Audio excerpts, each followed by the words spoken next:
2000 میں امام آ جائے گا، تو پھر جب سوچ ہے ایسی تو پھر امام بھی ایسی رکھ، ایسی ملیں گے۔ کہا امامت کا سب سے زیادہ حقدار یہ لوگ ہیں، امامت کا سب سے زیادہ حقدار وہ شخص ہے جو نماز اور طہارت ان کے احکام سب سے زیادہ جانتا ہو، اور وہ عالم ہی ہوگا۔ ایسا بھی میں نے دیکھا ہے، پیچھے پڑھنے والے زبردست جانکار ہوتے ہیں نماز و طہارت کے مسائل کو لے کر کے،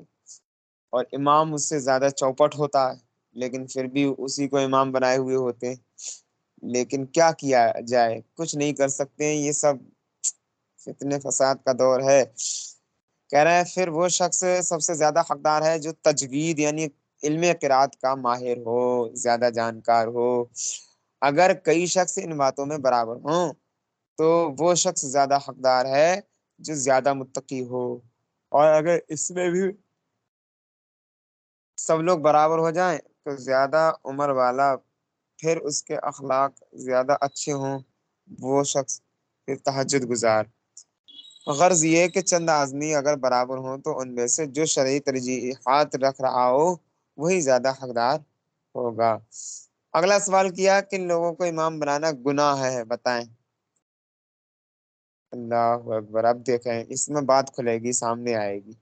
جواب، فاسق مولد، کھلے عام بھائی صاحب موبائل چلا رہا ہے، فیس بک پر ریل دیکھ رہا ہے مقتدیوں کے سامنے، ریل سے وہ جو گناہ عظیم ہیں، جرم کثیر ہیں، وہ ریل سے مقتدیوں کے سامنے دیکھ رہا ہے اور نماز پڑھا رہا ہے۔ یہ کس فسق کا اعلان کر رہا ہے؟ کیا تیرے اوپر فسق کم تھا کہ جو مقتدیوں میں مطلب ریلز دیکھ دیکھ کے گناہ بڑھا رہا ہے؟ تجھے اتنا بھی لحاظ نہیں کہ بتاؤ تو یہ گناہ کر رہا ہے، یہ کھلے عام ہو رہا ہے، یہ اعلانیہ فسق کر رہا ہے تمہیں، تو مطلب یہ فاسق مومن ہو جاتا ہے۔ ریلز کھلے عام دیکھنے والا فاسق مومن ہو جاتا ہے۔ جو فیس بک کی ریلز ہے نا، جو 10 4 لوگوں کے بیچ میں اگر دیکھے اس کو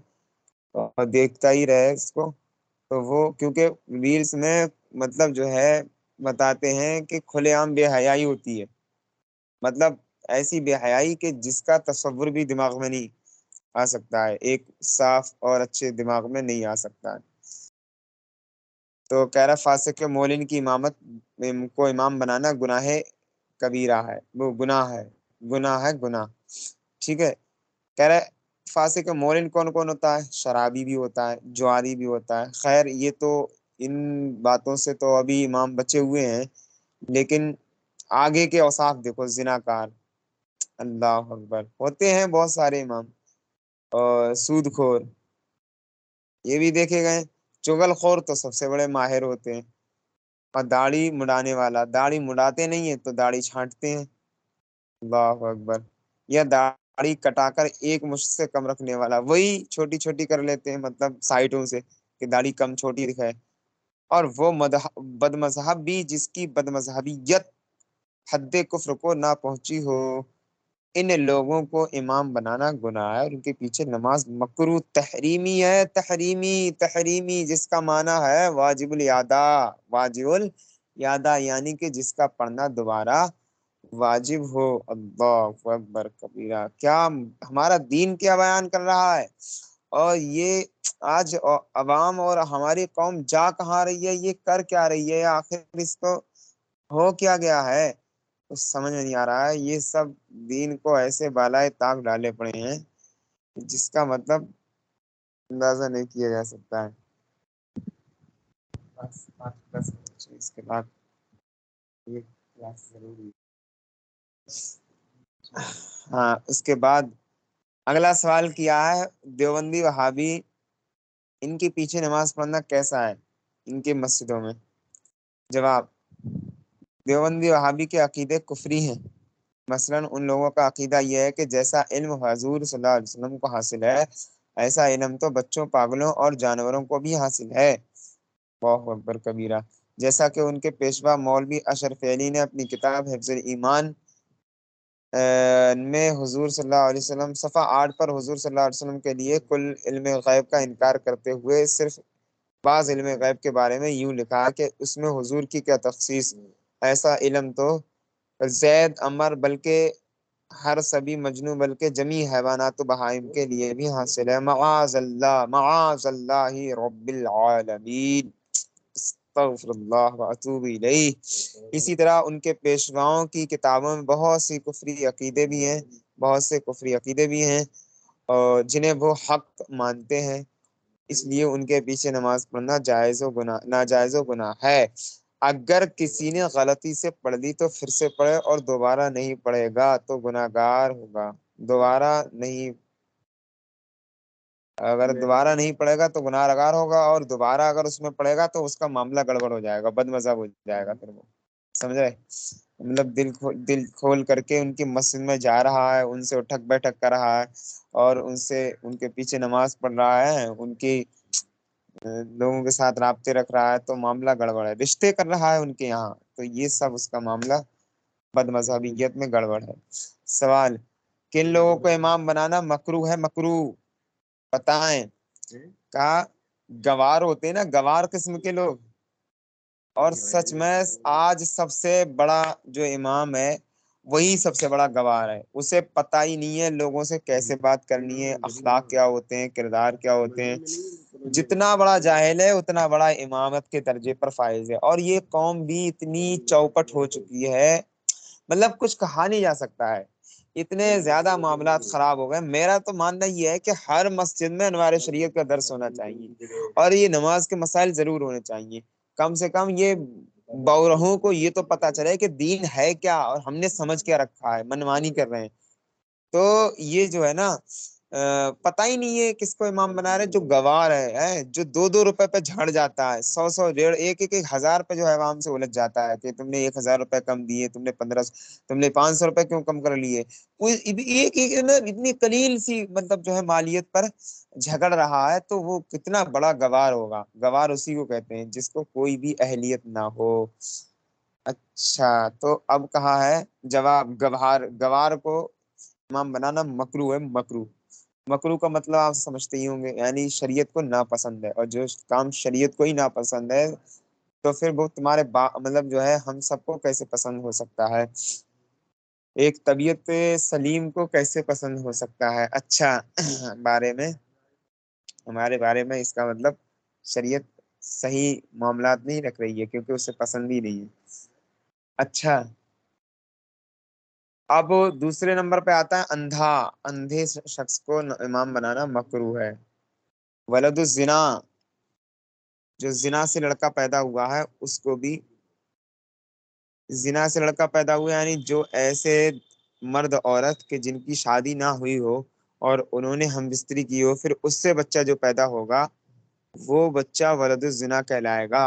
اب اس میں بچے کا تو کوئی دوش نہیں ہے، لیکن چونکہ ان کے ماں باپ کا کردار اس میں غلط ہے، اسی وجہ سے چونکہ ماں باپ کا کردار، ماں باپ کی نسبت، ماں باپ کا نسب ہے نا، اسی وجہ سے اس کو امام نہیں بنا سکتے ہیں، مکروہ ہے، مکروہ۔ اگرچہ ولد الزنا لڑکا جو ہے کتنا بھی شریف ہو، ہاں عالم ہو گیا ہے پھر اس کی بات الگ ہے، ٹھیک ہے۔ امرد لڑکا ہے، امرد، امرد کا مطلب کہ وہ لڑکا کہ جس کی طرف دل لڑکیوں کی طرف مائل ہوتا، لڑکیوں کی طرح مائل ہوتا ہو، وہ امرد کہلاتا ہے، ٹھیک ہے۔ اب وہ داڑھی والا بھی ہو سکتا ہے اور بغیر داڑھی کے بھی ہو سکتا ہے، یہ میں نے ڈیفینیشن آپ کو بہت زمانے کے حساب سے بہت زبردست طریقے سے بتا دی ہے، ورنہ امرد عام طور سے وہ لڑکا کہلاتا ہے جس کی داڑھی نہیں ہو۔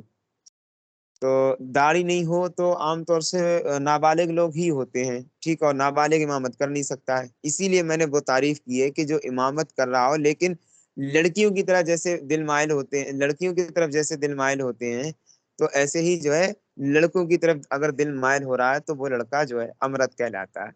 ٹھیک ہے۔ اس کو امام نہیں بنا سکتے کیونکہ معاملہ خراب ہو جائے گا اس میں، اور بار بار دل کا جو ہے دل میں تصورات باطن آئیں گے، اس وجہ سے اس کو امام بنانا مکروہ ہے۔ فالج کی بیماری والے انسان کو بھی نہیں بنا سکتے، برس والے انسان کا برس ظاہر ہو رہا ہو تو بھی معاملہ گڑبڑ ہے کیونکہ مکروہ ہو جاتا ہے۔ ان سب کو امام بنانا تنزیہی ہے، تنزیہی کراہت اس وقت ہے جبکہ جماعت میں اور کوئی ان سے بہتر نہ ہو، ان سے بہتر ہو، اور اگر یہی مستحق امامت ہے، مثلا یہ امام ہیں یا پھر یہی لوگ جو ہے عالم وغیرہ ہیں، یا باقی سب لوگ جاہل ہیں، یا پھر باقی سب لوگ داڑھی مڈانے والے ہیں اور یہ باشرہ ہیں، ان میں سے کوئی ایک، تو کہہ رہے ہیں اب بنا سکتے ہیں، تو کوئی حرج نہیں، کوئی کراہت نہیں۔ اور اندھے کی امامت میں تو خفیف کراہت ہے، خفیف کراہت مطلب خفیف مطلب تھوڑی کراہت ہے، ٹھیک، اندھے کی امامت میں دونوں صورتوں میں تھوڑی سی۔ نماز کو فاسد کر دینے والی چیزیں، سوال کن چیزوں سے نماز ختم فاسد ہو جاتی ہے؟ فاسد کا مطلب ختم ہو جاتی ہے۔ جواب، کلام کرنے سے، خواہ عمدن ہو یا خطن ہو یا سہون ہو، تینوں کی مثال اس سے سمجھے۔ کلام یعنی بات کرنے سے، نماز میں اگر کوئی بات کی تو نماز ختم ہو جائے گی۔ اب وہ بات عمدن کی ہو، عمدن کا مطلب جان کر کے کی ہو، کہ پتہ ہے نماز میں پھر بھی بات کی ہے۔ خطأن کی ہو، خطأن کا مطلب جو ہے خطا سے ہو گئی ہو، مثلا اللہ اکبر کہنے جا رہا تھا لیکن کہہ دیا زید ادھر آؤ، اللہ اکبر کہنے جا رہا تھا لیکن زبان سے یہ نکل گیا زید ادھر آؤ، یا زبان سے یہ نکل گیا غلطی سے امی ابھی آ رہا ہوں، یا پھر والد صاحب، یعنی کچھ بھی ایسا، یعنی نماز پڑھ رہا تھا اور کسی نے کہا کہ بکر کتاب کہاں رکھی ہے، تو اس نے کہہ دیا ٹیبل کے اوپر نماز کے دوران، تو یہ خطا ہے، مطلب غلطی سے ہو گیا، اسے پتا تو تھا ہم نماز میں لیکن وہ کہنا نہیں چاہ رہا تھا یہ، لیکن اس اچانک سے اس کے منہ سے نکل گیا،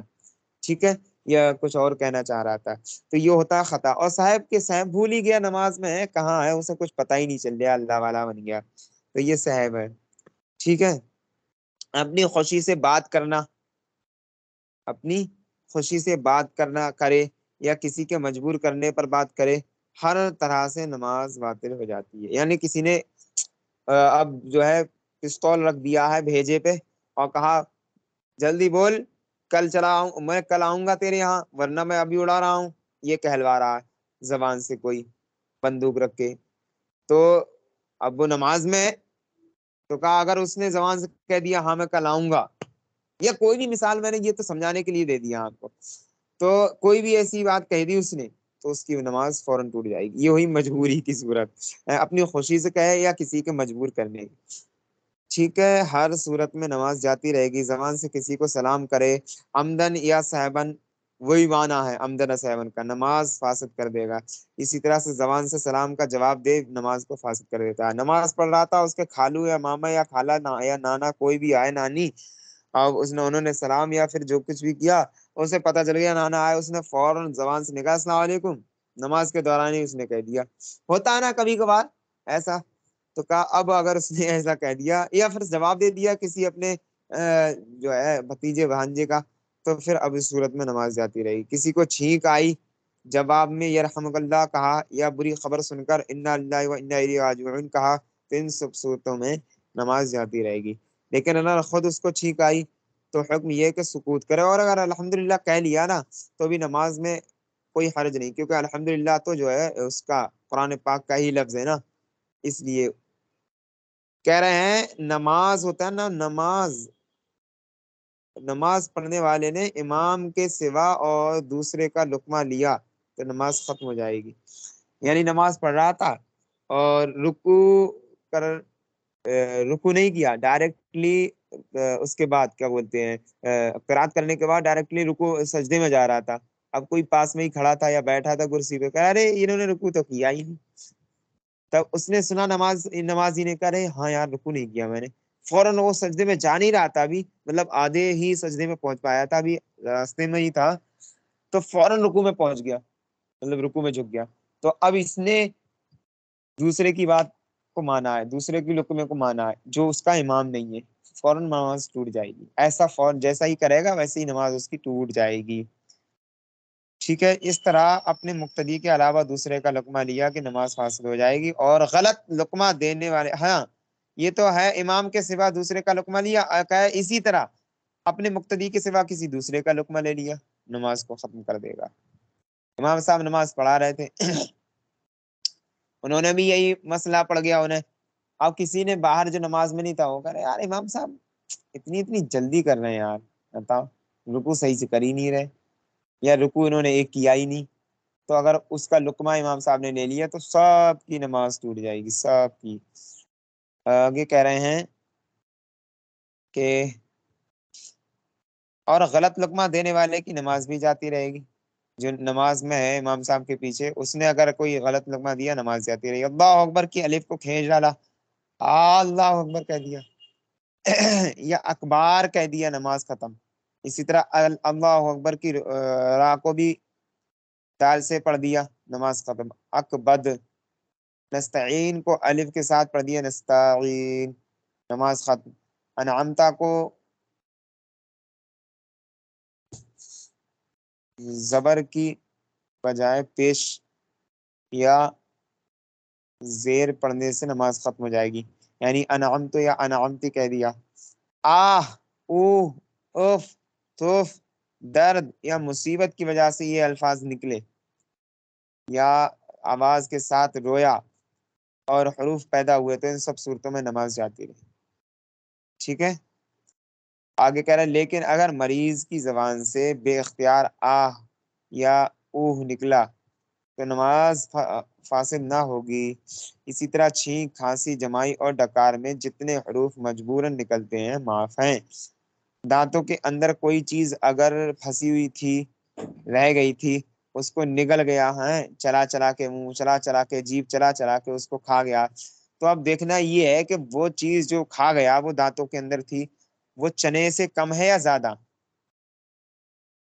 اگر چنے سے کم ہے تو مکروہ ہوئی، اور چنے کے برابر ہے تو نماز ختم۔ نماز ختم اس لیے کیونکہ نماز کے دوران منہ چلا کر کے کھانا پایا گیا، اسی لیے،